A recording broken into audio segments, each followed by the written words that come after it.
Yo, time to sleep. Call it a day and go to the bed. Boom, boom, boom.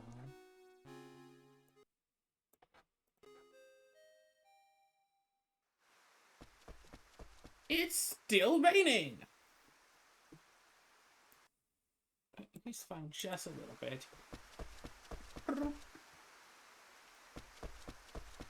And oh,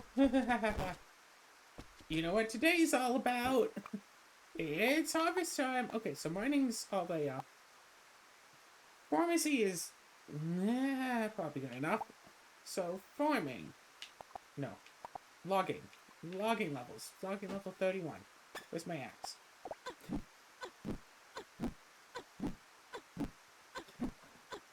So what should we? That is a good point.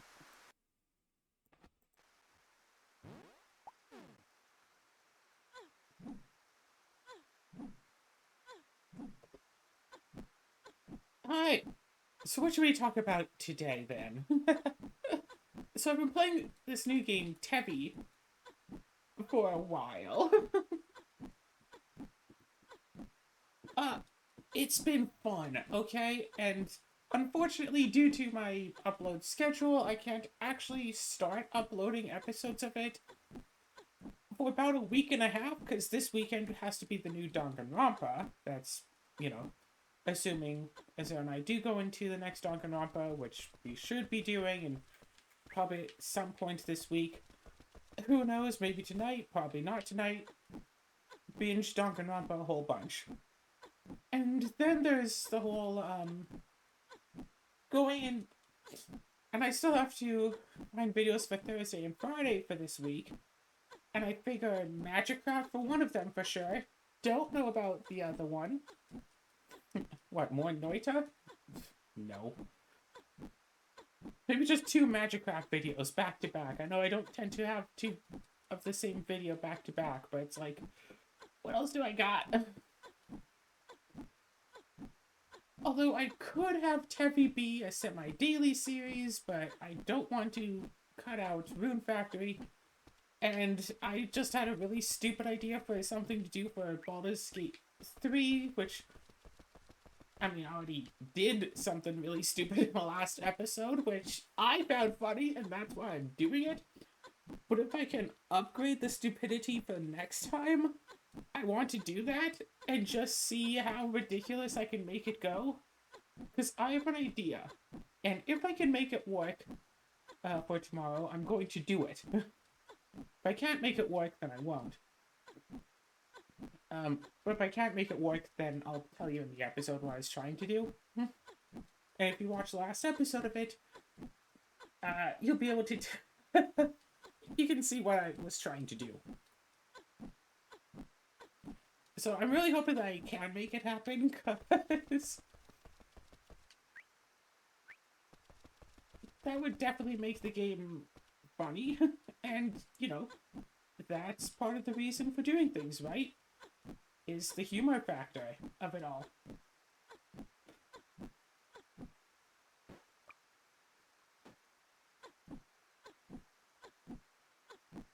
Gosh, it takes so long to level up logging.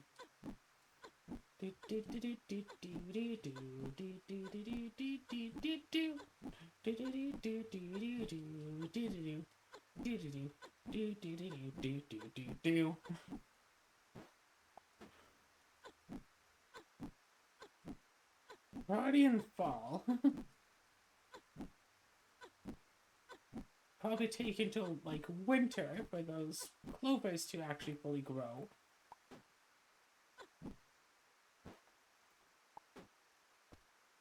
So have to wait a fair bit longer for all of those to be done.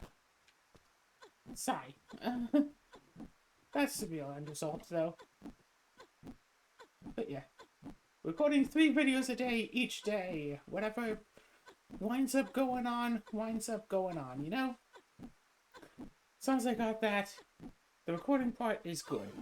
And what else am I doing? Basically nothing. Azura and I have been doing Minecraft on a server lately, roguelike adventures in Dungeons 2. I found a server for us to play in. We've been enjoying ourselves, we've been having some fun. Azura really wants to get into everything in the mod pack, and really, I don't blame her for that, so...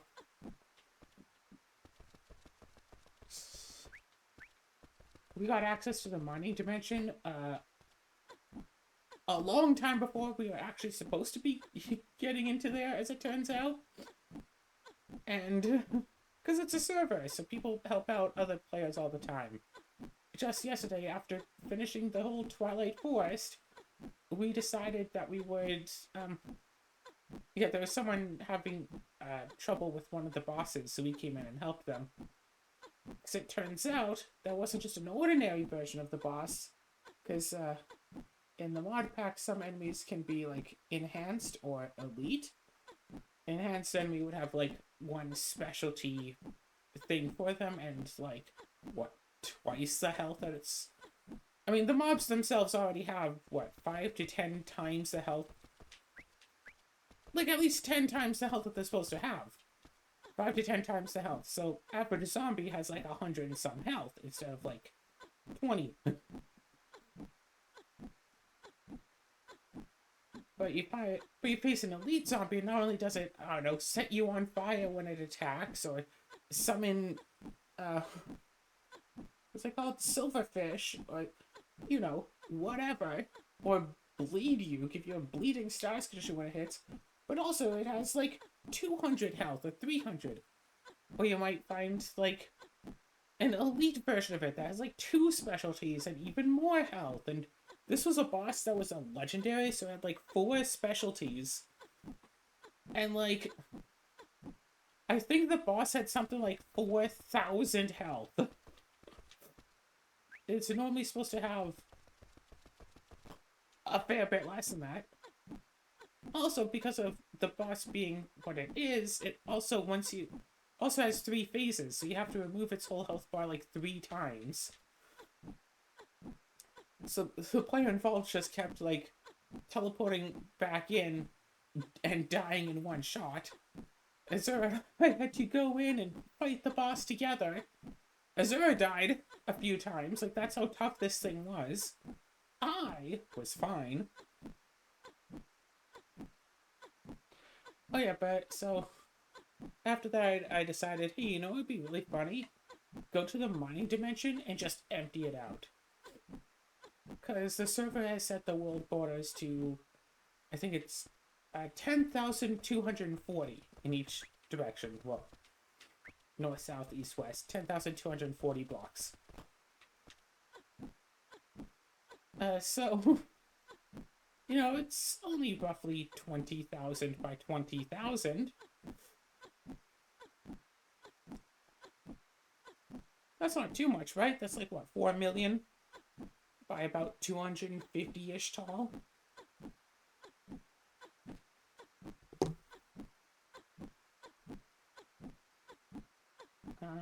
Yeah, I mean, 10,240 plus 10,241, because don't forget about the x and y 0, times 20,481.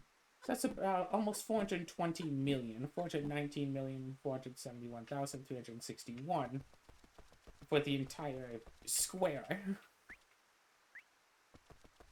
Like, so almost 420 million. Times 250 tall, because it goes all the way up. The whole place is just essentially packed. So that's almost 105 billion spaces, essentially. And, yeah, so it's kind of big. It's a little bit big. There's a bit in there, but I mean, what else am I gonna do there, right? So my idea, get some nice efficient pickaxes and just dig through the entire thing. There's a pickaxe that can, like, deal with, like, a 3 by 1 space at a time. So it's like, okay, that's slightly slower than my pickaxe, but also it'll mine like 9 blocks at a time, so just use that, dig tunnels back and forth, back and forth. And I'm already essentially mining as fast as I can run. With speed too, as well. Ooh, maybe I should try to get some jewelry with haste on it. Get haste 2. Then create, or just, you know, potions. Yeah, no, whatever. I like the little trinkets and bubbles given in mods. Like, you can put on, like, jewelry and it does stuff. Not enough mod packs really have that, it seems. And some of them have, it's like, oh, hey, you can put on, like, jewelry. It's like, cool, where do we get this jewelry? You actually want to get this stuff?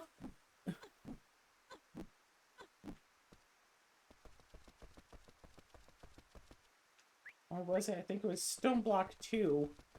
You can make, like, an inventory cookie or whatever, and you eat it, it boosts your inventory. Like, you have access to an extra, like, chest worth of size wherever you are.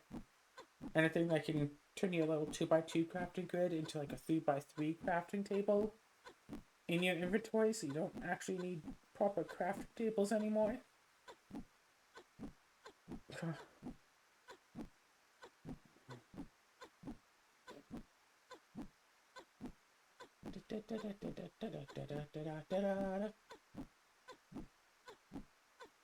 just wish that I knew of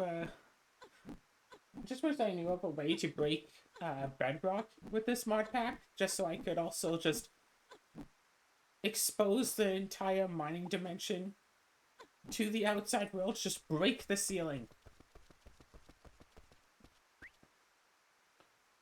Yeah, people try to teleport into the mining dimension.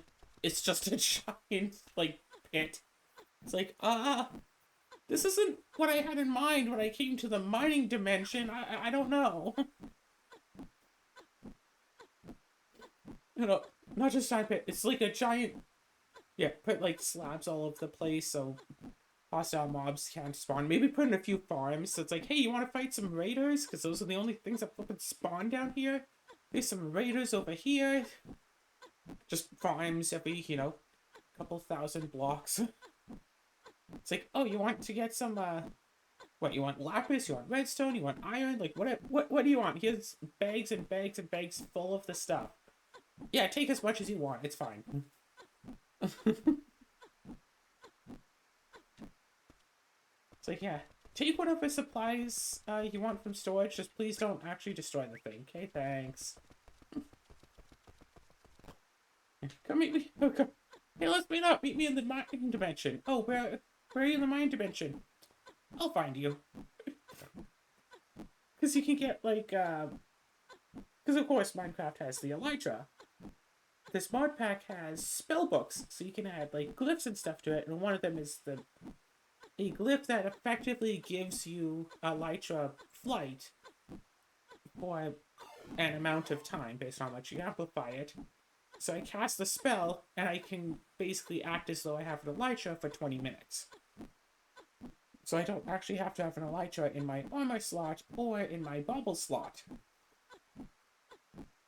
Yeah, you can put an Elytra in your bubble slot so you can wear an actual chest plate. But I have my backpack in that slot instead.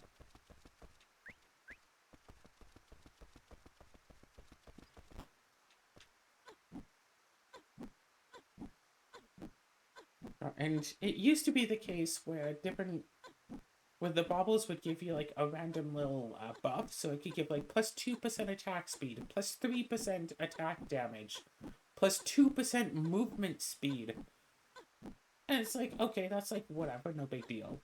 Doesn't really help. If it's like plus 1 attack damage, that could be something, even though enemies have over 100 health each. That's at least something.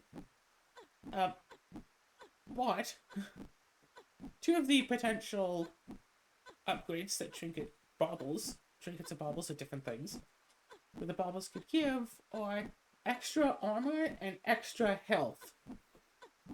You could just, like, you know, put on a necklace and get a full extra heart. Just full extra heart added to your max health for as long as you're wearing the thing.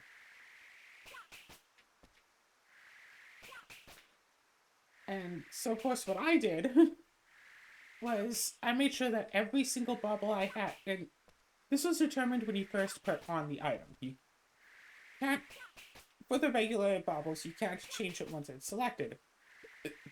So I just either find the same bubble over and over again until I got one that I wanted, or else for the few that could be made, I made it over and over again.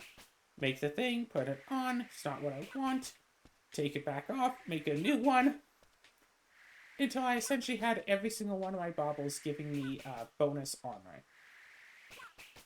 So there I am, running around with like 60 armor.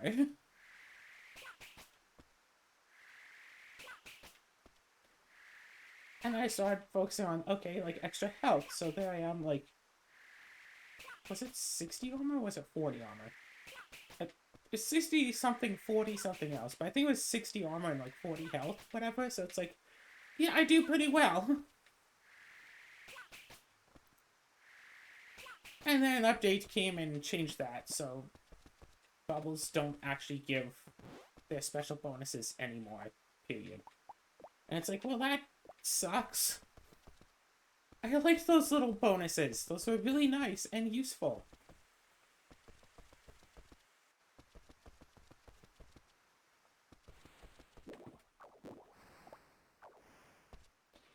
Now,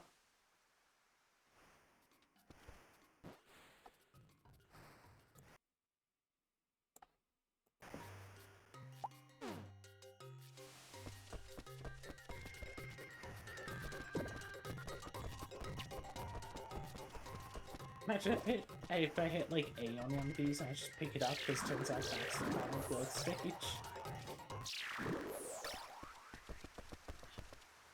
How are the animals doing?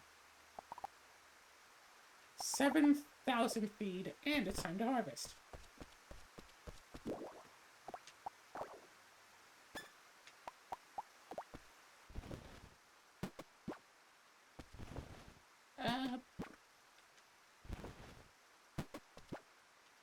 Okay, plus you can occasionally get rings, necklaces, and I think bracelets that give potion effects that you can upgrade with a smithing table.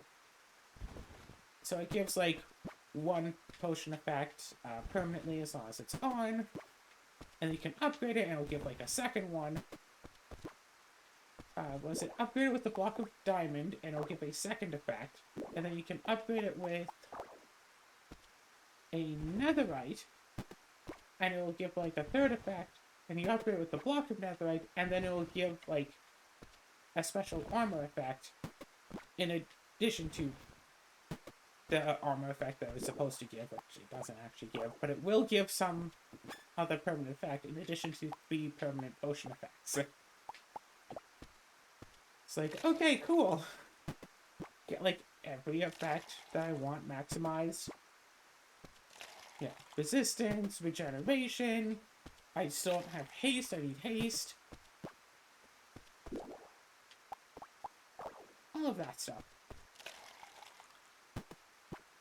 So now, the issue is that they'll never give like 2 of the same value, so you can't. So I won't be able to get like haste 2. I need to find like 2 different ones that both give haste. Which is where it gets a bit annoying. Can I just keep using this on like the same cow over and over again? And just grind communication skill?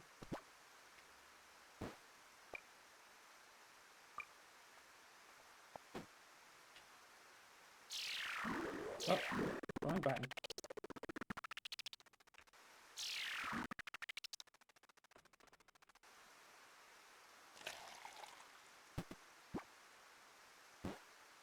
Alright, so 45. Communication is right at the end of the C.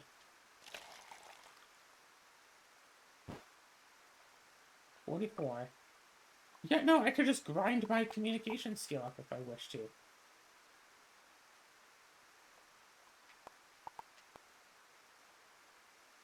Learn new recipes. Tanya is said to be level 99.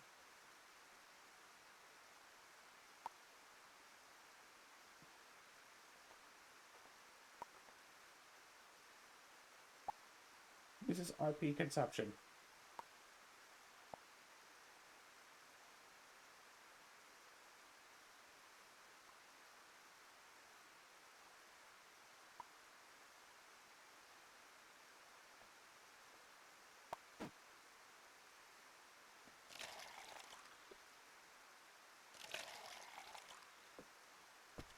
I mean, that is something to consider. It's just grind communication. Yeah. But so, yeah. Yeah. It's the House of Stone. You want stone? You want stone brick? You want other stuff made of stone? Like, you know, here's like 10 billion stone. Well, my dimension essentially made out of stone. Here's some more stone.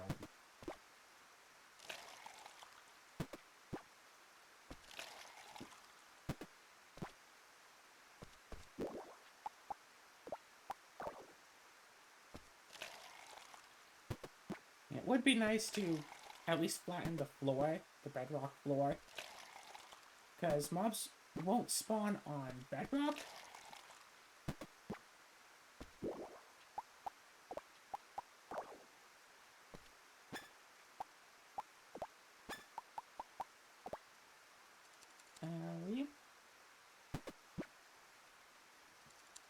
So yeah, that's about the thing.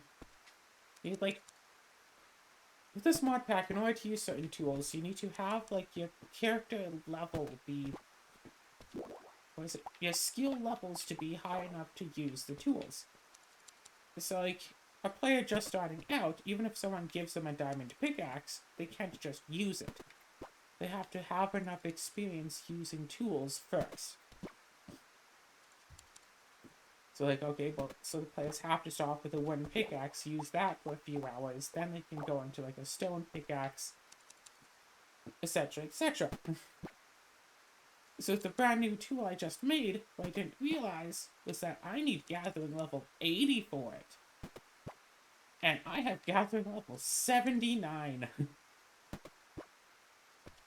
And yeah, there's no easy way to just farm extra gathering levels. Like agility, you can stand in like a 2-block tall area and just hold jump.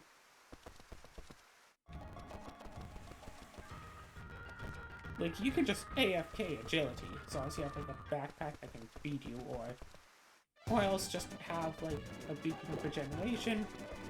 You can just AFK that stuff and you'll be fine.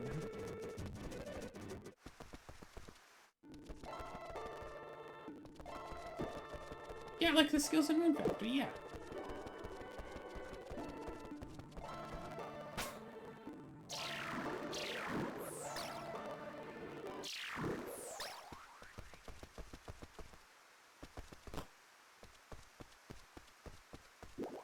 Oh, you want to join me in the elevator?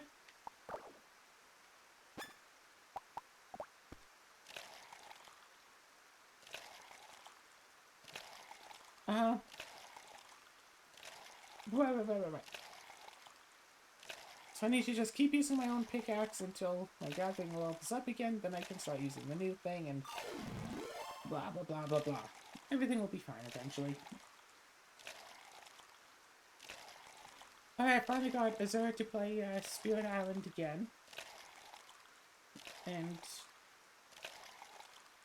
yeah, she played one of the new, I want to say DLC, one of the new expansion spirits. We handily won the game, it was easy. But now I find, but with the expansions, you can have as many as 6 players in a game, or at least 6 spirits in a game, for your Spirit Island. And now I kind of want to do a 6-player game, because the island looks so ridiculous. Because the Spirit Island board is composed of,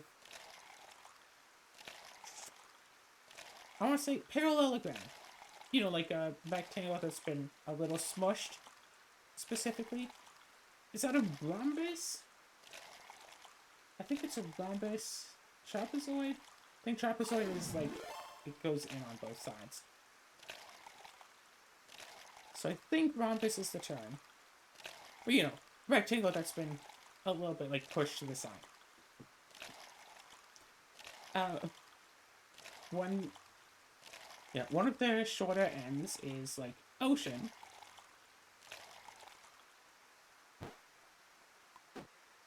Oh, listen, man. One of the short ends is ocean, and then between the rest of it, it's two each of mountain, jungle, sands, and wetlands. And each individual board is like that, with a different configuration of those 8 specific lands. So if you play like a 2-player game, you basically have one rotated and put on top of the other, so the oceans are in opposite directions. If you have a 4-player game, you will wind up with, like, you know, kind of in a square shape with, like, 2 oceans on top of each other, 2 oceans on top of each other, but, you know, all on opposite sides. A 3-player game, however, you rotate the boards in a certain way. It almost makes like a rounded triangle with oceans at where the corners are. It's kind of neat. It's the most, like, island-looking thing of it. So, and I haven't seen the 5-player board yet, but I'll probably go and do that right after I'm done here. But the 6-player board is just the 3-player board, and then you put, like, another 3-player board right next to it. So it's almost like an infinity symbol. It looks kind of ridiculous. I don't know why I was expecting it to look like an awesome island, but it really doesn't. Maybe the 5-player board will look better to be like a star or something.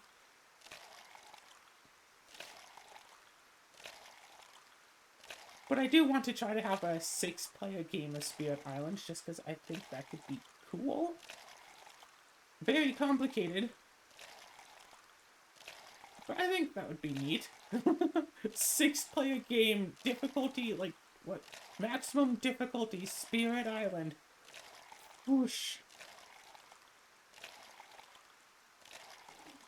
6-player game of Spirit Island, but everyone plays the hummingbird. Okay. I think I mentioned this last time. The spirits have different levels of difficulty to them. Ranging, easy, moderate, hard, and very hard. The hummingbird is not only very hard difficulty, but also it makes the game harder for everybody else as well. Not harder as in, like, it makes them do less, or it just makes it more complicated for everyone else. Because, like, someone across the board who is just focusing on themselves, well, now they can also focus on you. Like, it gives everyone else more that they can do, so there's an extra bit of complication to everything involved in everything. Understandable? Cool. So 6 hummingbirds. And did I mention that the hummingbird is the only one with a negative in a stat? With a negative to offense? Offense? Blech.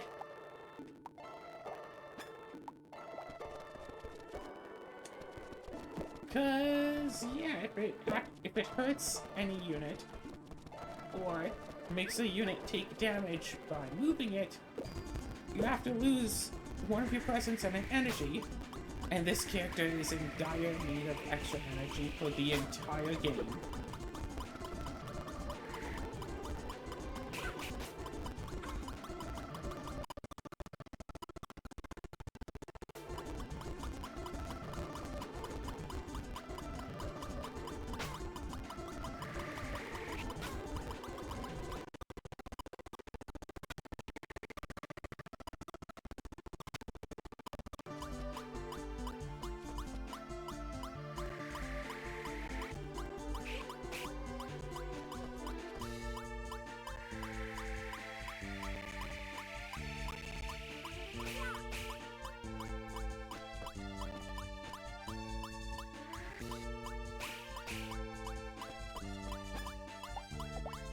Perfect.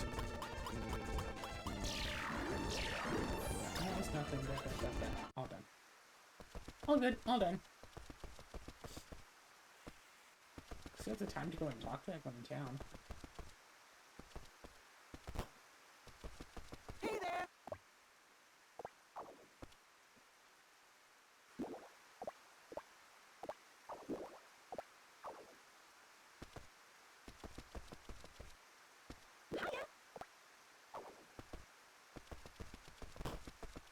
Okay, so Hiya!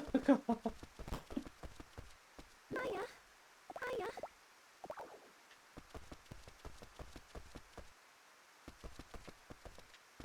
so yeah, that's basically it, really. Doing a lot of recordings, but I can't really just talk about the other recordings. Tabby is a fun game. Hello there! What is it that I like so much about Metroidvanias? Metroidvanias are games that feel like that they unlock more of themselves as they play, while also teasing what can be available. I don't want to spoil any of the other games I've been playing, but essentially, like, if you're playing a Metroidvania, like, you know, chapter 1, or like, you know, first area of the game, and you see like a collectible up on a ledge, but you can't reach it, well, there are only so many ways that you might be able to eventually reach that ledge to collect the thing. Maybe you'll get a double jump and then you can reach it. Maybe you'll be able to climb up walls. Maybe you'll be, like, maybe there are enemies in the area and you'll eventually be able to, like, bounce off of enemies and stuff. Howdy, kiddo. Hey there. It's like, there are multiple ways that, you know, things could be gone, but it's not like infinite. So it's like, oh, hey. If you start off a Metroidvania game and you can jump, odds are pretty good you're eventually going to be able to double jump.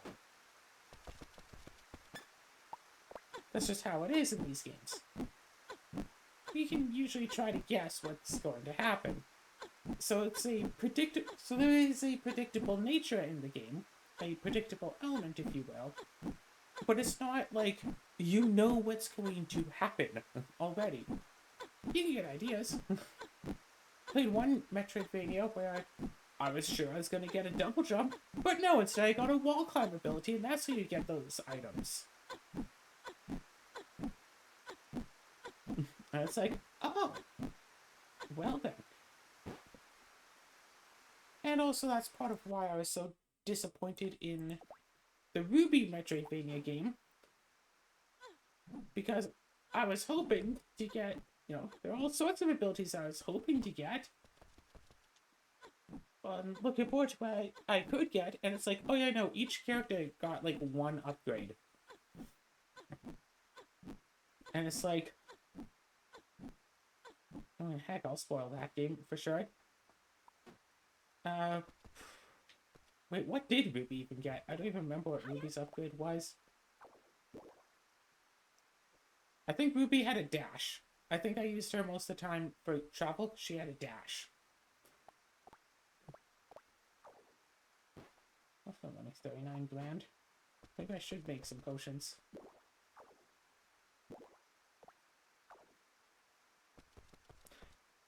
And then there was, yeah, Weiss. Start a game, you can make a platform that you can jump on. Eventually you can upgrade. You can make a second platform. That's it. Yeah, that's the upgrade. That's what you got.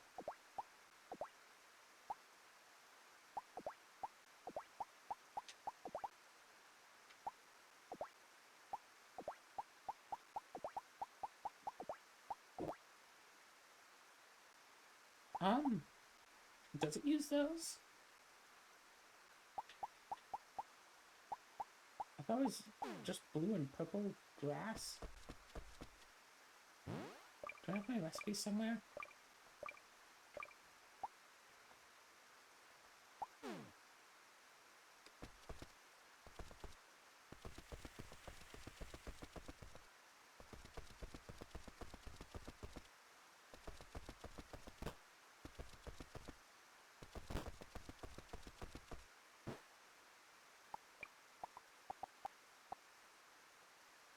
Cocoa, bluegrass, and medical herb. Okay.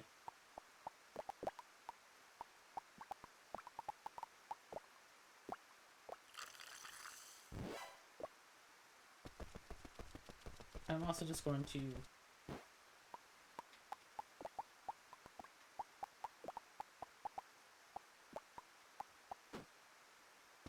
just toss this stuff in here, because frankly,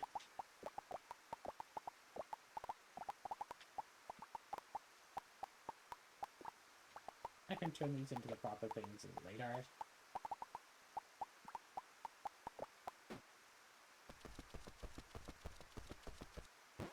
Everything is fine.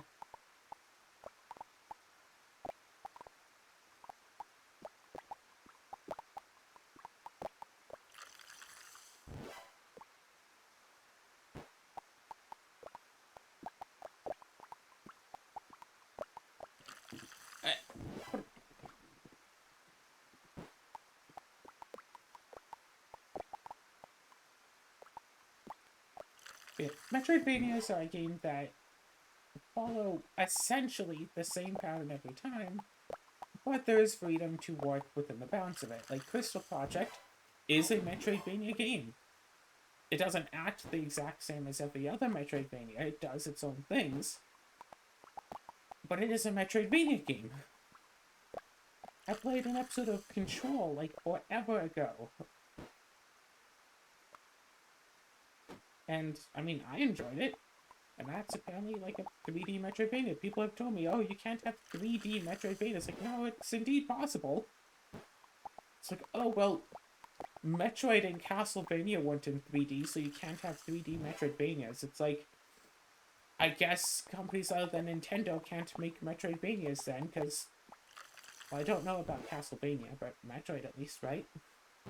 Or, oh, you can't have a Metroidvania for any, like, for anything other than, like, Nintendo, because, hey, that's where those games came from, and it's like, it's for sure possible.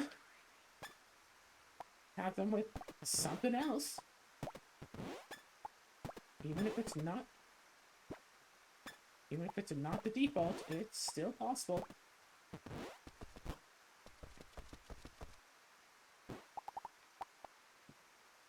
Earbud is dying now. Have you? Wait.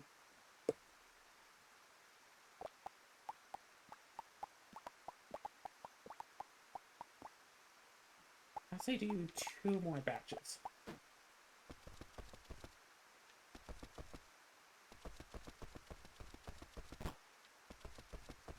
That.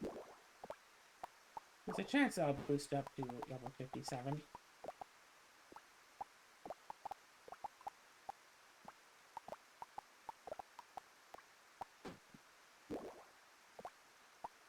I like to buy some stuff.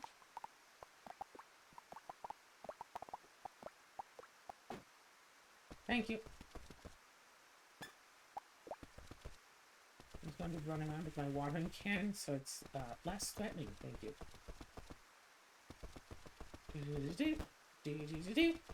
Run, run, run, run, run, run.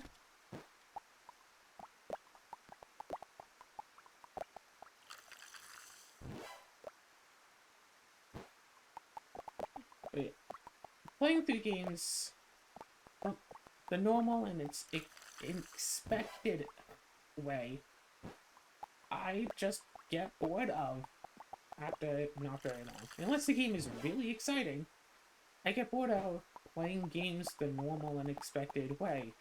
Even though I'm also not the sort of person to go looking for, like, hacks or cheats or, you know, look for giant skips in the game, because that's also kind of lame. Imagine playing Skyrim and you just, like, walk, like, you're still, like, handcuffed, walk into a building, wind up Sovereign God. hey, beat the whole game in like 3 minutes. Yay! It's like, okay, that was not fun. It's like, so hence like Dark Cloud minimum dungeon entry, especially since that's something that's actually tracked by the game. It's like, okay, when I go into the dungeon, I have to be prepared to stay there for as long as possible. And if it weren't for the back floor grinding, that could actually have been a bit of a challenge. And it's like, okay, all I need to do is fight the boss, but I can also stay back there for a bit and grind more.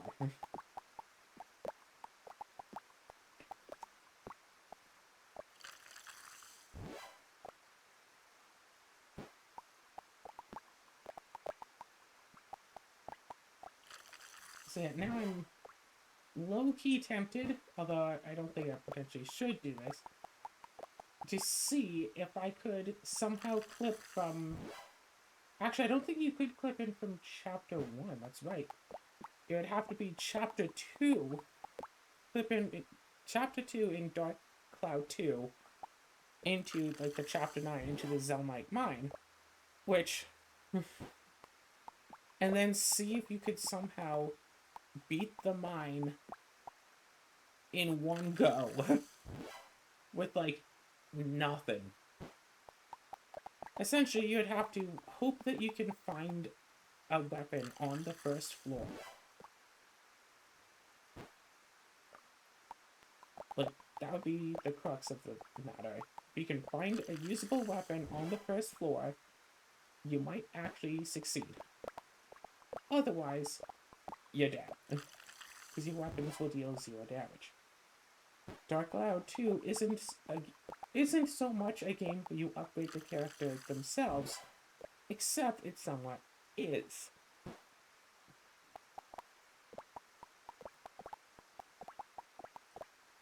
Because while it is possible to essentially put the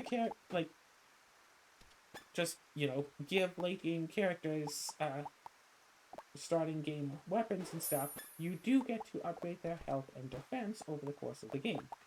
How much that actually matters is debatable. But basically all that means is... Oh, right. Duh. I need a bottle. So basically the only difference between, like, cheating in, like, glitching in on Chapter 2 versus getting in, going through the whole game and going on Chapter 9, the only differences are 1. Monster transformation. 2. The ride pod. Which I think you could just give the ride pod starting goods and it might be fine. I don't really use the ride pod all that much. Maybe I should try a ride pod only run. Be pretty easy, but you'd have to be fast. Because limited fuel and all that.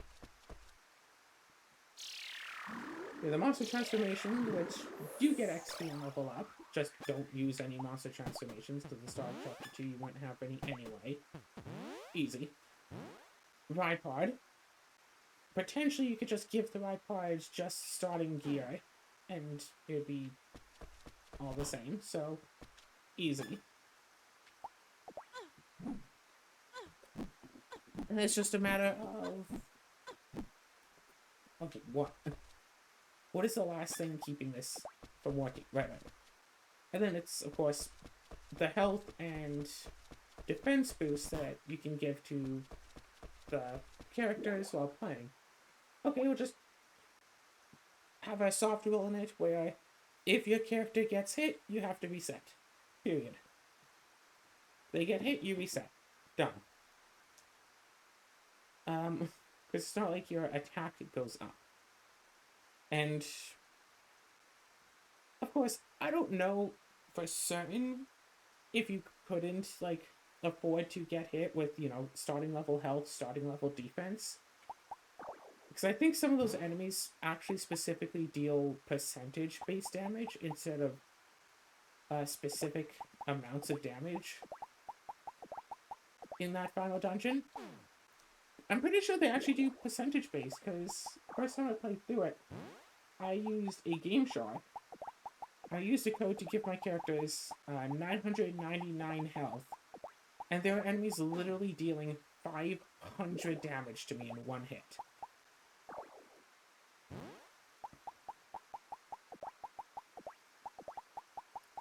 I also suppose that you would also have to be limited to the supplies that you can own and create from the start of Chapter 2. So there's only so much that you would be allowed to, say, craft, because there are only so many pictures you could take at that point. So that is something to consider.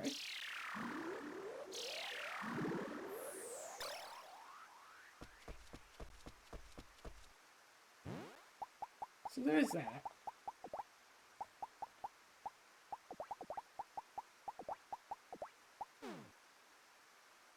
You can only make so much stuff, right?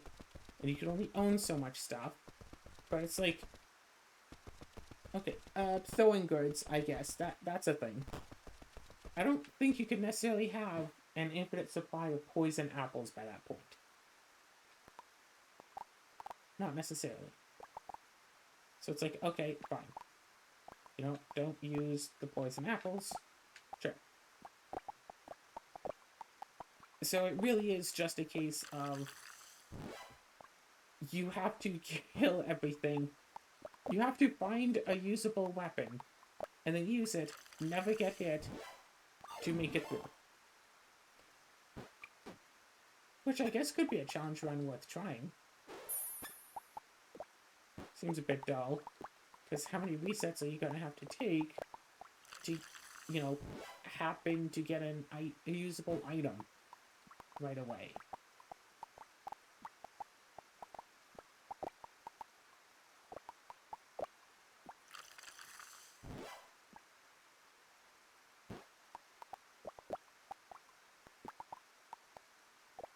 I do kind of want to do a test of the game where I never give the characters any, where I never upgrade the characters, never give them extra max health or extra defense, play through the entire game, then get to the ending part there, then get to, like, you know, the chapter 9, just to see, like, which enemies actually one-shot and which enemies still don't.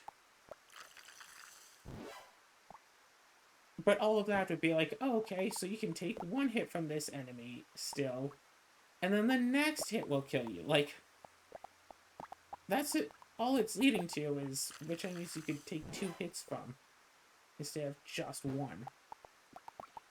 Which still isn't many... Which still isn't exactly a lot of hits that you can take from an enemy.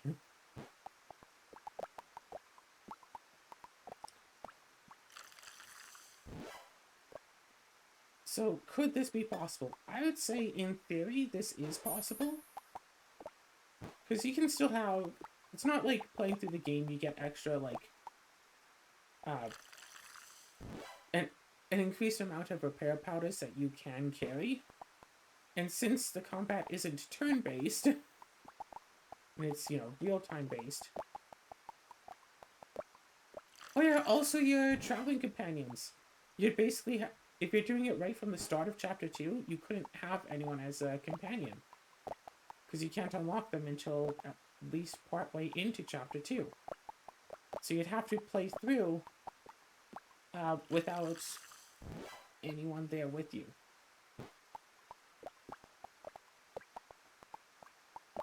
Okay, so... Now, here's the question of a lifetime. Even supposing that, you know, clipping into the Zelmite mines doesn't take much time. I guess you could save in the dungeon, so that'll be fine. With the likelihood of actually managing to find a weapon that can be useful against the enemies, and avoiding getting, you know, one-shot killed, avoiding getting actually hit by the enemies, would it be faster to, you know, glitch into the Zelmite mines and fight against all the enemies and, you know, beat the game that way? Or would it be faster to play through the entire rest of the game actually picking up upgrades? and whatnot, making your own weapons that can potentially one-shot the enemies, and then playing through the Zelmite mines. In theory, it would be faster to just, glitch in at the start of Chapter 2. One would imagine. That's what I would imagine. Surely that would be faster. But would it be?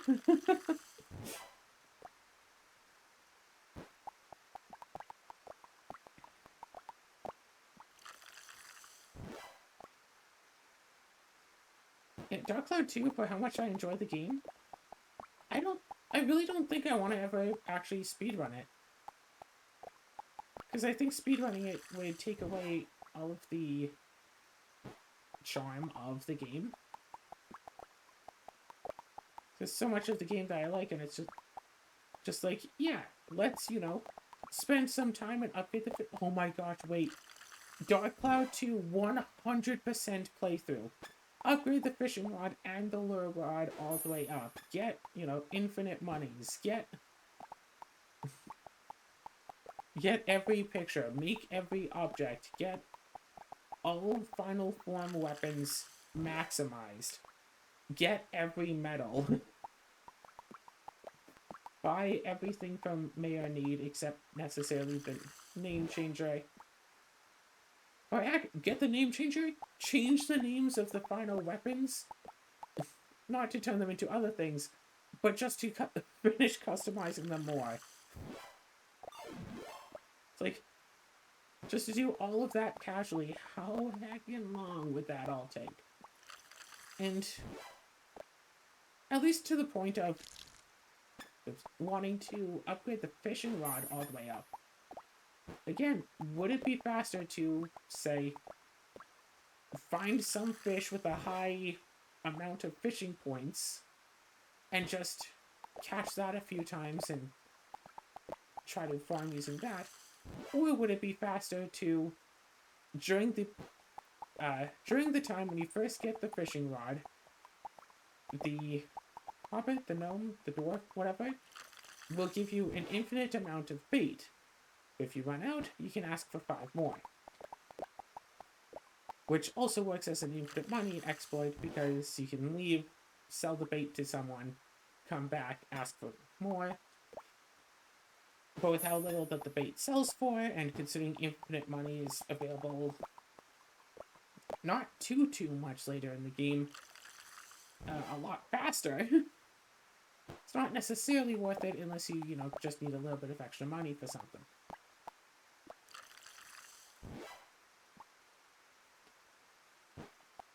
But yeah, would it be faster to just keep catching fish, which you could sell those fish for money, over and over again while you have the infinite bait? Because I think I did that for, 4 hours? I did a whole video, I think a whole speed up video. I think I did a whole solid 4 hours in a run of that. And I didn't exactly get a lot of fishing levels. But I mean, if one really wanted to, they could just keep at that over and over and over and over and over and over and over and over again. And get, I mean, who really knows how many levels they could get? An indeterminate amount of levels. All effectively hiking. It's like, yeah, it'll be slow, but it's going to take a while no matter what path you choose. So why not choose this path?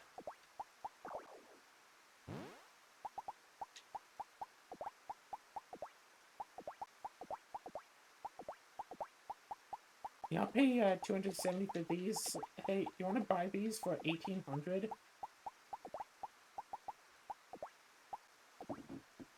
Yeah, it costs what?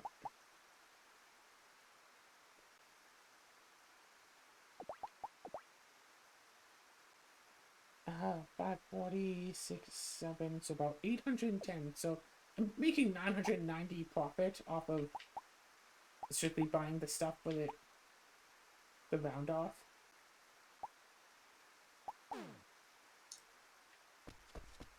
$990 profit per stack. Yeah, that seems pretty good. I'm thinking it's about time to just end off this episode with the round-offs.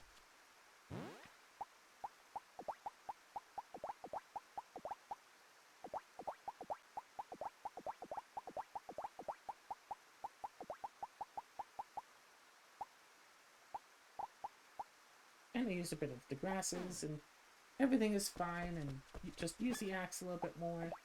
I already went to the bathhouse, so everything is good. Yeah, at some point in my life, I do want to do a 100% playthrough of Dark Chronicle. But that also wouldn't be exciting. Like, I want to play the games that I like in a more exciting way so they remain fun.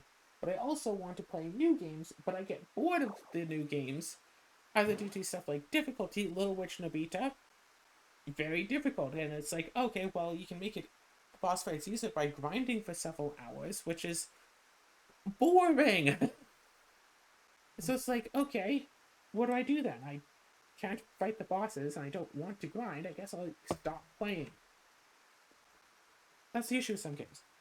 Something like Baldur's Gate 3, like, I chose to play on the difficulty I chose to play on. Like, Tevi, you'll see, I don't get the boss fights right away, but I chose to play on Expert. You'll see me choose to play on Expert, so I don't complain about the bosses being difficult. I don't, like, wrath at them and stuff. Like, if it really bothered me how hard the boss fights were in that game, I would turn down the difficulty. It's just like, oh, it's a little bit too hard. If there's a thing about that that's like, I want the challenge. But some games offer too much challenge. Some games don't offer enough. Yeah, no, that's about it.